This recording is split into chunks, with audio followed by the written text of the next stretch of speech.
Welcome to the Unrivaled Man podcast. Today, we are talking about your journey and about the information you use to navigate your business. I'm going to share some ideas of how you can be even better at using the information you have available to make great decisions in your business and even your life. Now, let's learn together. But before we start, I just wanted to share that I have a few openings for my private one-on-one executive coaching for you or for a key member of your team or perhaps a friend that you know could use this help.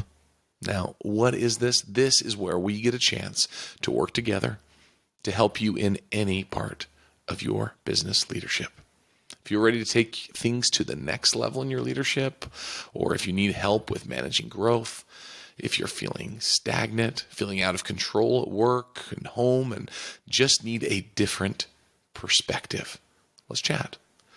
You will get great feedback even in just this first free call. So message me on social media or email me directly at clint@unrivaledman.com, and we will set up a time for a zero pressure call. Okay, so navigating information and making decisions are some of the most basic duties of a leader, but that does not make them easy, right? Any of you that are leaders, you're making decisions constantly based on the information you have, and that really is what you do as a leader, just determining, you're just the one that's in place to determine what is the best thing to happen right now. Now, we don't always learn from great examples as leaders. Sometimes we learn from someone who was not great in our role, or perhaps someone who had never done our role before, and they're giving us the best information they know.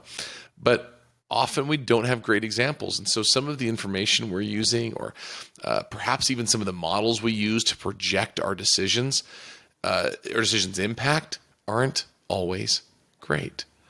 And so that's one of the first things to think about is, what about the models that we're using, the things that we are using? What are the premises that we're making? What are our assumptions that we are making, and why are we making them? Now, there's a famous quote that's often attributed to the British statistician George E.P. Box. Now, this is what he said. He said this. He said, "All models are wrong, but some are useful." All models are wrong, but some are useful.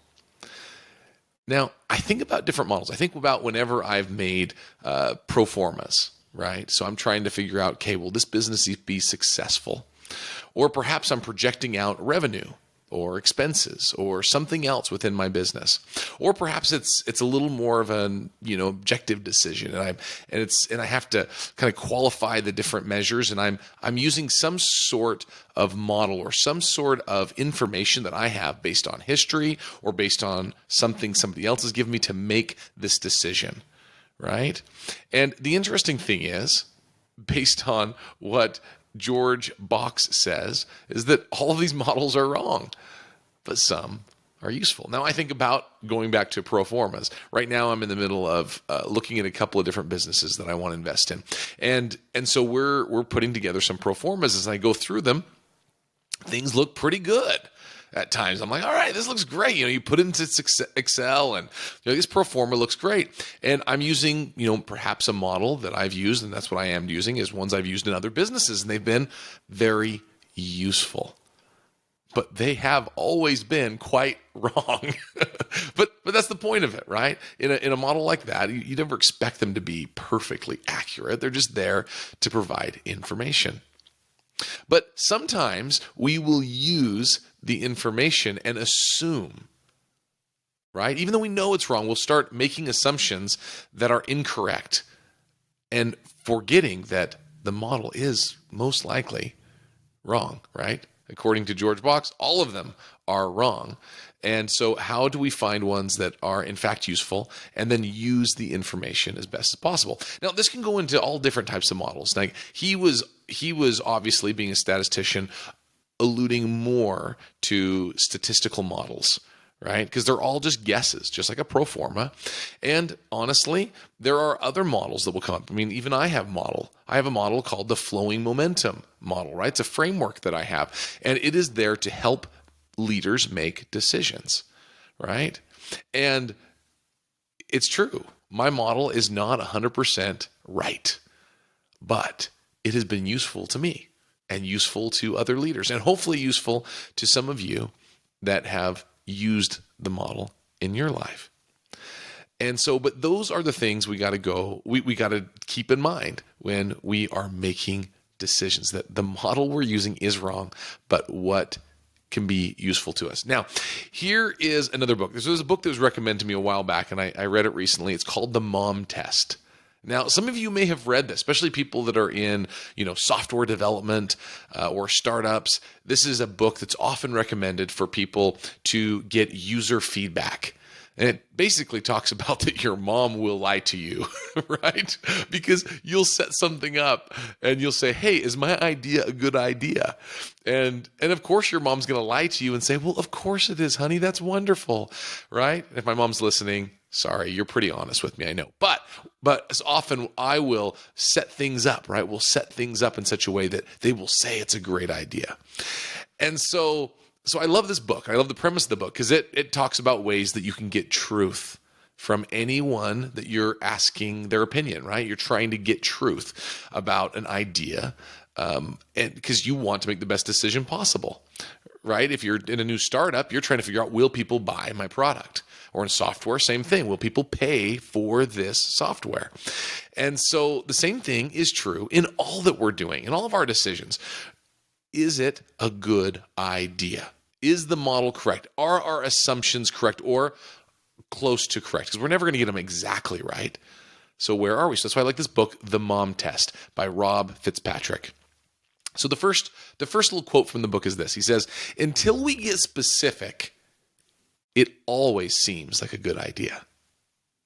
Right? Until we get specific, it always seems like a good idea. So what is it? Now, they were talking specifically about determining if a startup, if a software is correct, and you're talking to users and saying, hey, is this correct? But I think this is true in many of the decisions that we are making as leaders.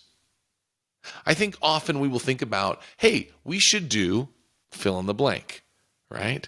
We should do this new thing for our customers, provide this new service. We should shift the way that we do this certain part of our business or the way that we interact with employees or, fill in the blank. Think about your own situation right now as a leader. Think about a decision that you're making right now and you're gathering information.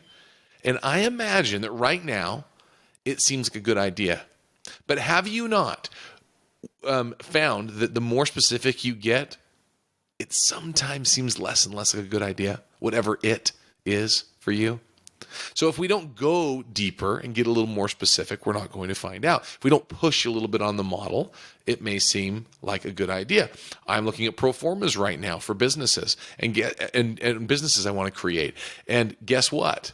Man, you put that perfectly nice growth curve and it's just, up and to the right. Man, it's wonderful, right?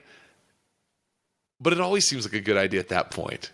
It doesn't take into account all of the different variables. We try to be conservative, but guess what? It almost always looks like a good idea until we can get incredibly specific. And so depending on what you're doing and what's at stake will determine how deep you go.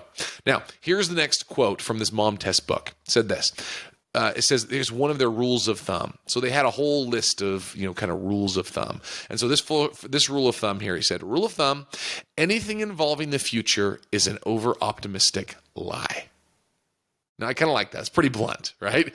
Anything involving the future is an over-optimistic lie. So are we lying to ourselves? So me, back to my pro forma example. Am I lying to myself? That's what I'm looking at right now. I'm looking at this deal and I'm thinking, okay, this looks great. This is a no-brainer, right? It seems like a good idea. But the model I'm using, I know it's wrong. I know it's wrong because I can't project out with accuracy.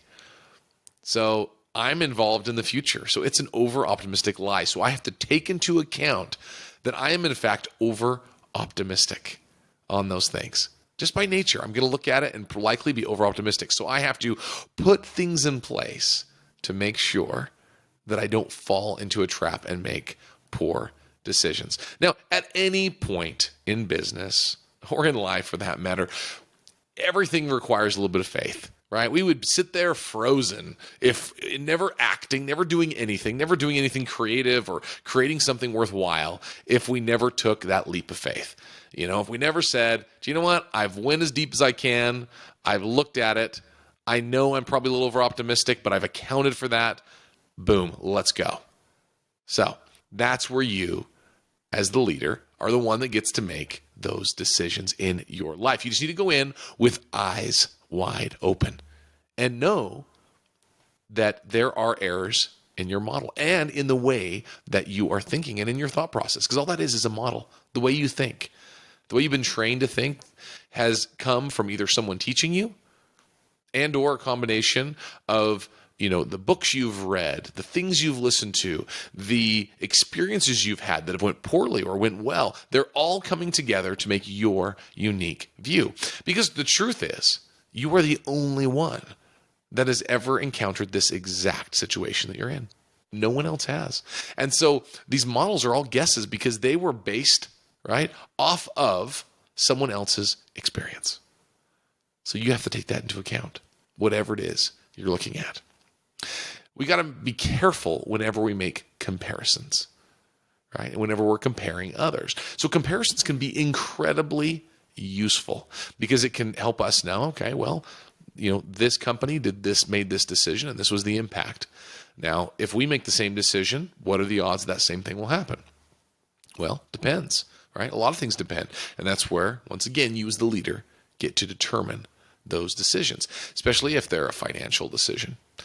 Now, other decisions are a little less quantitative. And so you have to use other things, right, to determine what to do. Now, another thing that's dangerous is when we start making comparisons with other leaders and the decisions they make, trying to make the decision as if you were them. Now, that can be useful in certain circumstances, but really, they're not in our situation. The decisions they make are based on their exact situation. And often we look at the results that certain people attain and we compare ourselves. Now, it comes back to why the show is even called Unrivaled Man. An unrivaled man is one who isn't in constant comparison or competition with others. As an unrivaled man, you want to win, right? You want to do your very best. You want to be a high achiever. But the way that you compare and who you compare yourself with makes a difference. So be the unrivaled man. Be the man in your life that makes the best decisions for your situation, for your business, for your family. Now, I love this quote. I love books by Brandon Sanderson. If you've never read anything by Brandon Sanderson and you like, fiction, you're looking for a good fiction book, fantasy fiction, that type of thing, kind of fun. Once again, it's a good little reprieve from the normal nonfiction reading that I often find myself in. And a book. So the book from him is called Dawn Shard. And it's a book from him. So any of you Brandon Sanderson fans out there are probably cheering right now saying, oh yeah, this is the best. So there's a part of the book right here, and I'm not going to give all the backstory of why this is. Just know it's a book where there's a hero on a journey, right? And that's a traditional book plot that you can imagine. There's a hero on a journey. And so this hero, she said this. She said, if no one had traveled this path before, then she didn't have to compare herself to anyone, did she? Right? So that's the quote. So this is basically talking about this hero saying, if no one had ever traveled this path before, did she have to compare herself to anyone? And the reality is she didn't. She didn't have to compare herself to anyone because no one else had traveled the path. And you are in the exact same spot in your leadership. No one has ever traveled your path before. I mean, people have traveled similar paths. That's right. People can understand to an extent, and you want to gain knowledge and experience from those people. And you never want to use this as an excuse, right? To be a victim, to say, well, nobody else understands. I'm the only one. Now, pity thinking and, being someone like that, you don't want to tolerate that in your own mind, right? Don't tolerate that kind of thinking, because it's not true to say that no one's done anything as hard as you or been in a situation that's similar, right? Now, that's foolishness. But your exact situation, now that's different, right? You are in a situation where you are the one with the most knowledge, the most expertise. You may be explaining to someone, hey, this is what my situation is. And they may say, oh man, that situation, I would do X, Y, or Z.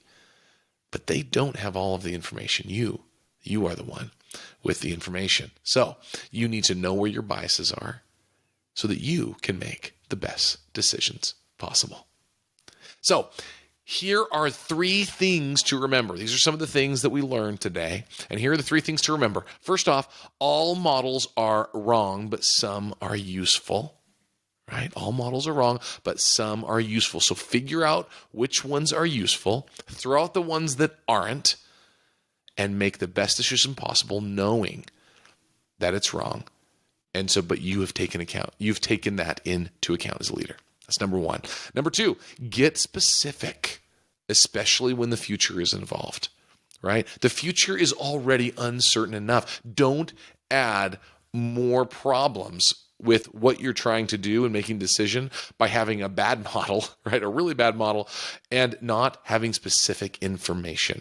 Get the information you can and go as detailed as you need for the importance of the item, right? So if the decision is a small decision, then don't put all the extra effort into it. There's no reason for that. And you know this, right? You wouldn't be to this point as a leader if you didn't understand that. But sometimes we go back into bad habits, and sometimes we'll start, doing knee-jerk decisions on decisions that are, in fact, quite big. So get specific, especially when the future's involved. That's number 2. Number 3, don't compare, because no one has traveled your path before. So don't get too caught up in comparing yourself to the outcomes of other leaders. Look at what makes sense for you and for your situation, and make that decision. Make it from your perspective using your unique experiences and unique abilities. You can do this. You got this. Imagine yourself right now. Think about it. You have this big decision that you're facing. And this difficult decision in your business is right in front of you. And you are thinking through the process. You're gathering information. And you're doing your very best. Use these things to know where your biases are, to know when you need to get more information, to know when your model is not complete enough. And beware of over comparison. And don't be afraid to make the decision as a leader, because you can always course correct and learn from where you're at. So don't be afraid to move and to do great things in your business and your life. Now, go and be the unrivaled man in your life.